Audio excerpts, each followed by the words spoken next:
Hi everybody, this is Agnes from Sediment, and today let's taste and discover which Chianti Classico category truly delivers the best value. It is fascinating that one of the oldest defined winemaking regions, Chianti Classico, also happens to be one of the most dynamic appellations in Tuscany, if not all Italy. Within my professional career, I still remember Chianti Classico playing a secondary role to other famous Tuscan reds, and most certainly being considered a more affordable style of Sangiovese. However, nowadays things have changed dramatically, and no one can argue that Chianti Classico sits at the same level with Brunello di Montalcino, Vino Nobile de Montepulciano, and other Italian greats. Today, it even seems absurd, but historically, Chianti Classico could not be made from 100% Sangiovese, a grape variety considered one of Italy's greatest red cultivars, if not one of the finest in the world. A dynamic and quality-oriented mindset in the region has resulted in a deeper understanding of their terroir, Sangiovese grape variety, and its various clones, and its synergy with each specific vineyard. Increasingly, I see Chianti Classico made from 100% Sangiovese. International grape varieties such as Merlot, Syrah, and Cabernet Sauvignon are still allowed in the blend. However, this practice has faced a lot of criticism from wine professionals. Therefore, if Chianti Classico is blended, more and more producers are turning towards local grape varieties. Currently, there are 3 quality levels for Chianti Classico. The Chianti Classico Agnata label, the one we are all so familiar with, should represent the lightest style. Not only lighter in alcohol, but also in body and structure. It is typically fruit-driven and easy to enjoy. Chianti Classico Riserva, meanwhile, requires longer aging, 24 months, as opposed to 12 months for the regular Chianti Classico. In my personal view, this category offers the greatest diversity in style and quality. Here you will find those easy-to-drink and bright fruit-driven wines, but also examples showing more depth and complexity, as well as denser structure and impressive aging potential. Even without tasting any of the wines yet, I can confidently say that this category often delivers the best value. One of the latest categories, and currently at the top of the quality pyramid of Chianti Classico, is Gran Selezione. I will be honest with you, at first I found this category very interesting, but then I spoke with producers and started receiving the first orders.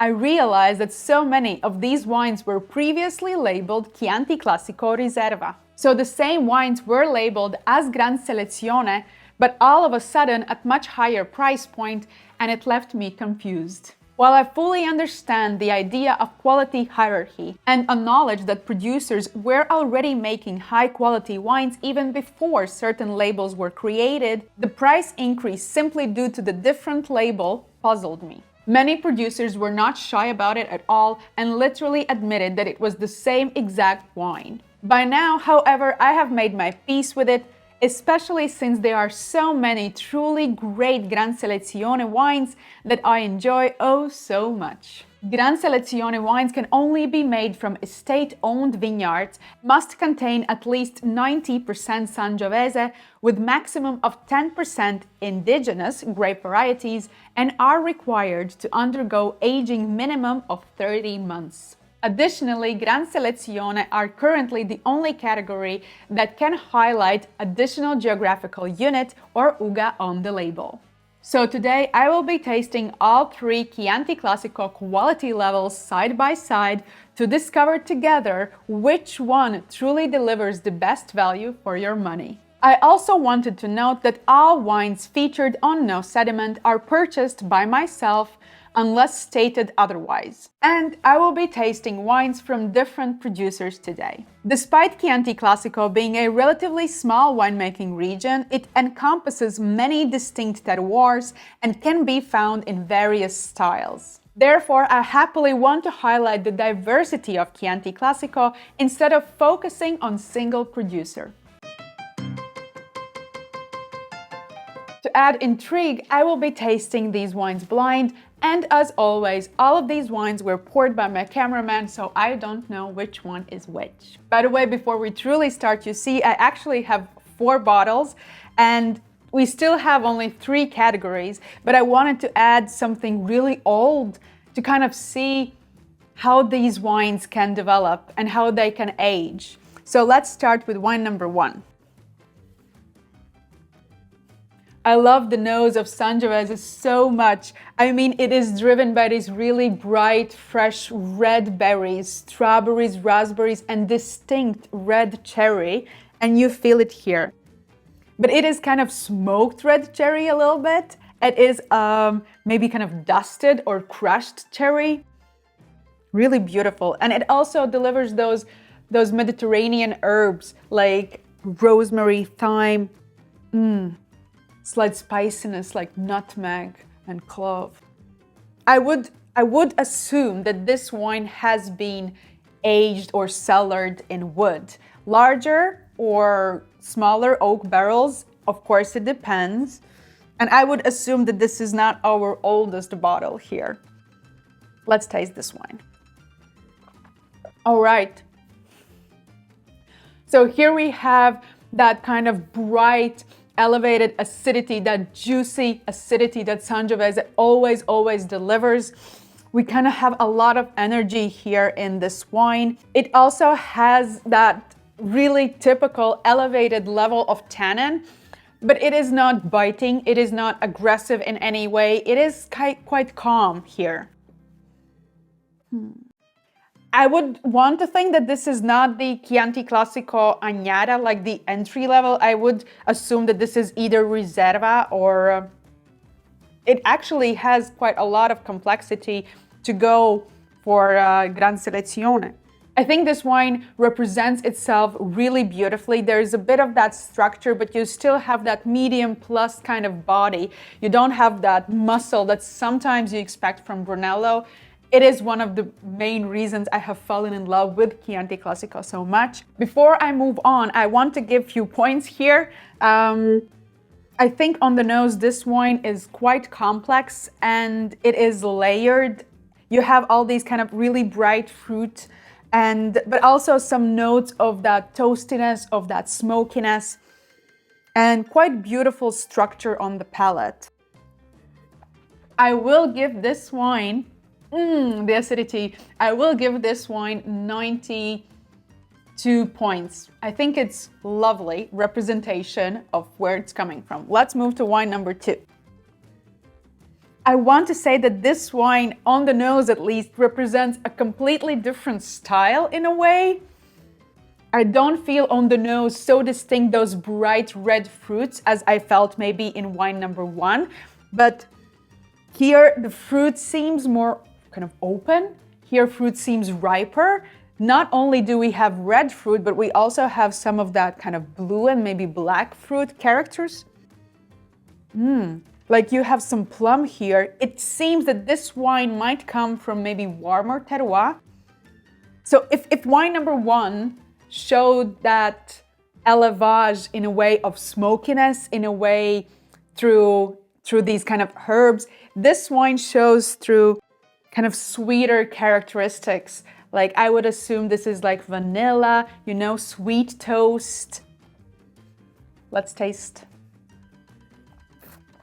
Oh wow.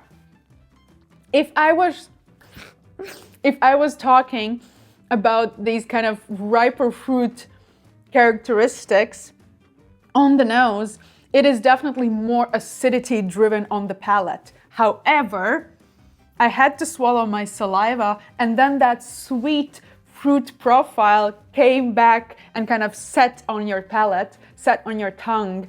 And this is the aftertaste that actually you feel. But it is linked with some of that kind of tannin structure, that tannin bitterness, you know, but not necessarily like bitter bad, but in a way that, you know, like crushed cherry skin or crushed grape skin even, you know.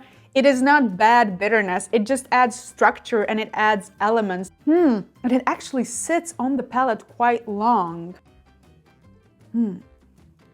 This is really interesting. I do like the complexity of both of these wines. On the nose, wine number 1 speaks more to me, while on the palate, wine number 2 speaks more to me. On the palate, this delivers a lot. It is just so immediate, almost like, and it has like these really opulent and bright fruit flavors. I will give this wine, will it be boring if I give this wine the same score that I gave wine number 1? I will give this wine 92 points as well. It is really difficult actually, because I feel like this wine is just so pleasantly to be drunk right now because of that fruit, even though that tannin is kind of a bit higher, not bitch. Even though, because that tannin is a bit higher, a bit grippier and maybe chalkier mouth coating here, because in wine number 1 the tannin was kind of finer. Yes, so let's move to wine number 3.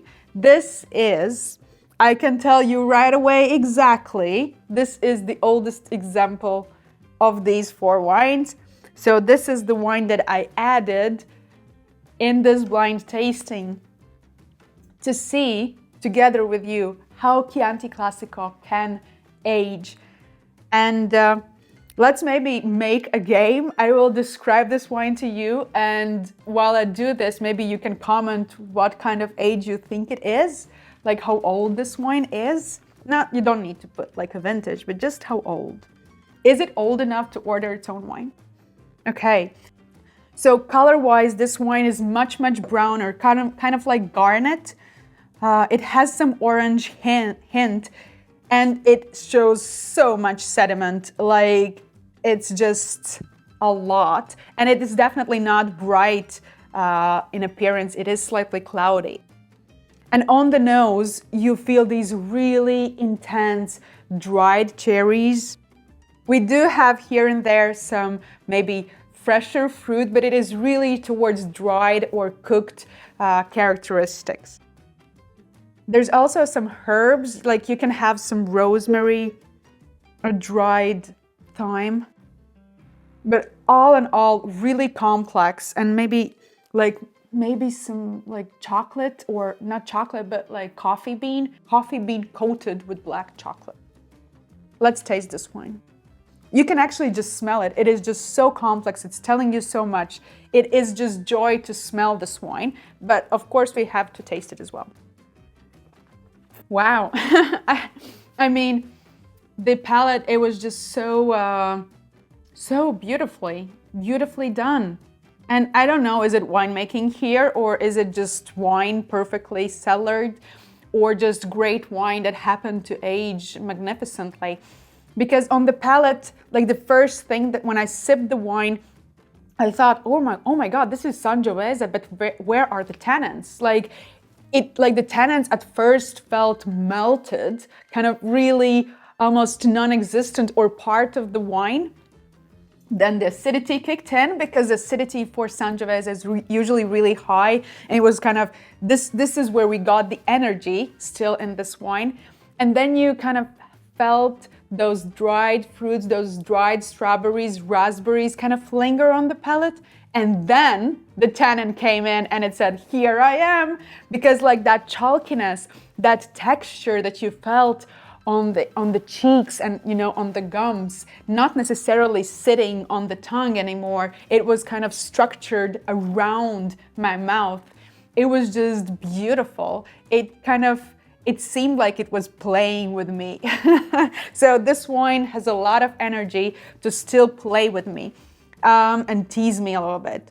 It seems almost unfair to rate this wine because, of course, at this moment when it has been kind of cellared so long, it seems kind of all out of context with the rest of the wines. I will give this wine 96 points. I think it is just beautifully complex and great wine, and it shows that Chianti Classico, depends of the category, the Chianti Classico can age magnificently. Let's taste last wine. Wine number 4.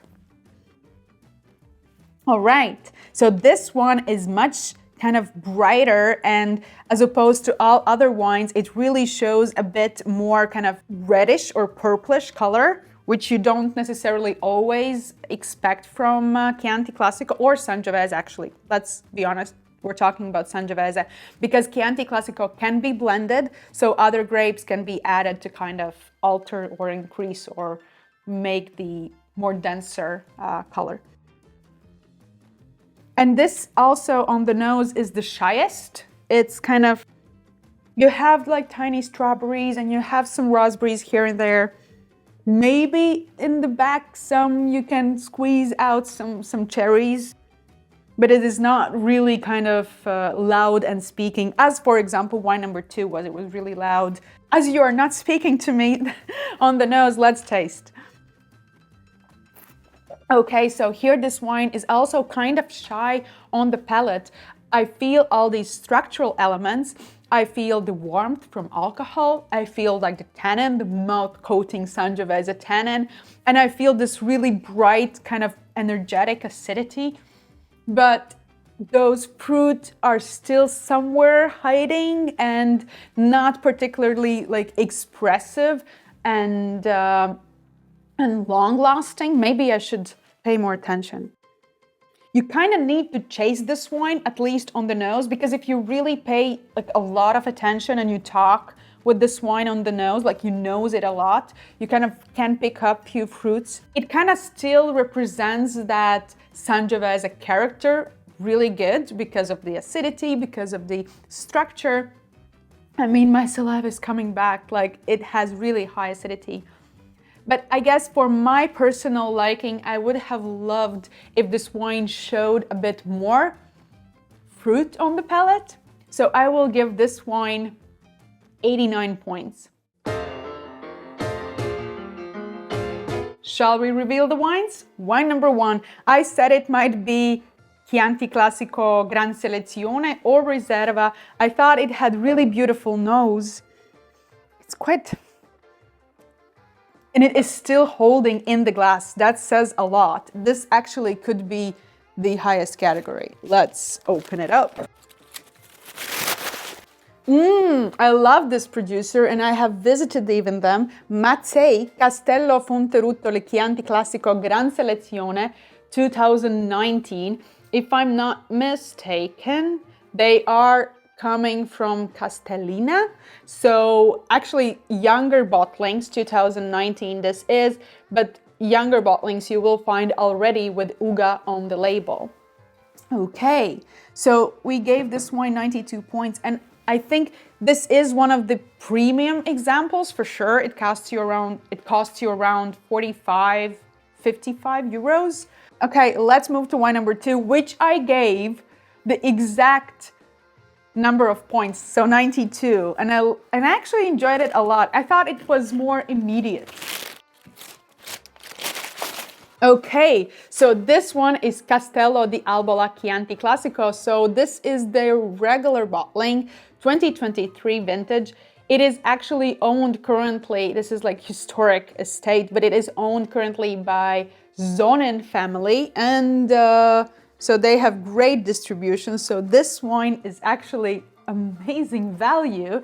So it costs like around 20, 25 euros. So I think it offers something good. So drink this today, drink this within next 5 years. Let's move to wine number 3. What age did you say it was? Is it at least 20 years old? I gave this wine 96 points, I think. I really enjoyed it. And now it shows, you know, some of the raisins and some of the leather. It's really, really complex. All right, so this comes from Antinori. I have also been incredibly lucky to visit this estate, Badia, Passignano, Chianti Classico, Riserva, 2003. So this is 22 years old wine. It can order its own wine anywhere. at this moment, I think, in Europe or United States. This is actually a very interesting wines because nowadays, if you will buy this label, it will say Gran Selezione instead of Chianti Classico Riserva. So this was one of those labels that I told you about, and now, I think since 2015 maybe, it is labeled as Gran Selezione. Okay, and the last wine, it leaves us with Chianti Classico Riserva. I failed you. Il Grigio, so this is San Felice, Il Grigio Chianti Classico Riserva, 2021 vintage. I haven't done my homework that well, I'm sorry, but I have to check how 2021 vintage went.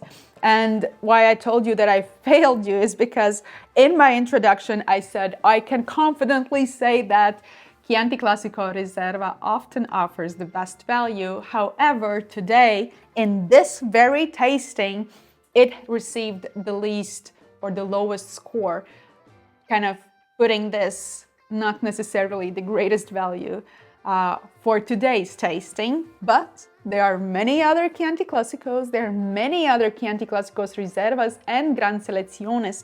So, of course, we can find great examples that will blow your mind. I did very similar tasting with Rioja quality levels, so if you are interested in that winemaking region and those wines, make sure to watch that video next.